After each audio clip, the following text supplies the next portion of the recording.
An airline service crew accidentally locked himself in a passenger plane. Walang detalye sa post niya kung ano ang nangyari or kung papaano niya naikulong ang sarili niya sa loob ng bakanteng eroplano na to sa loob ng 4 na oras. Madilim at tahimik sa loob ng eroplano.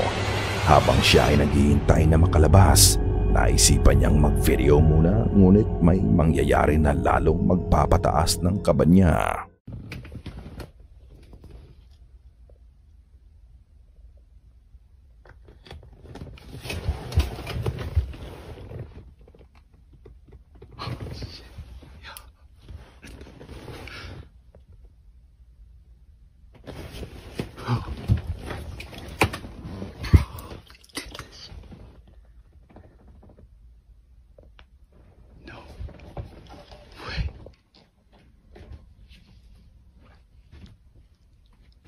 Let's go. We did this shit.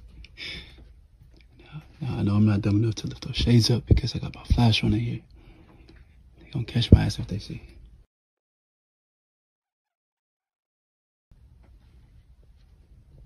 Let's go! Let's go!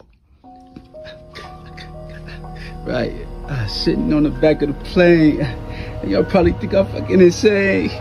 Probably think I'm doing this shit for fame.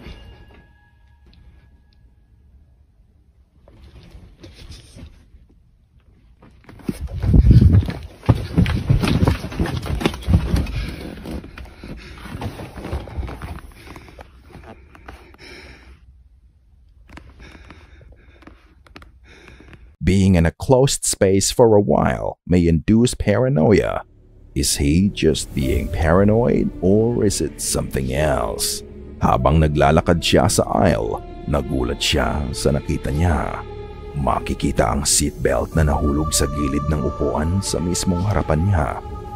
What's even weirder, kapag in-slow down mo ang footage, makikita mong umangat muna ang seatbelt bago ito nahulog sa upuan. Knowing that he is all alone inside the plane, napatakbo na lang siya sa isang gilid ng eroplano.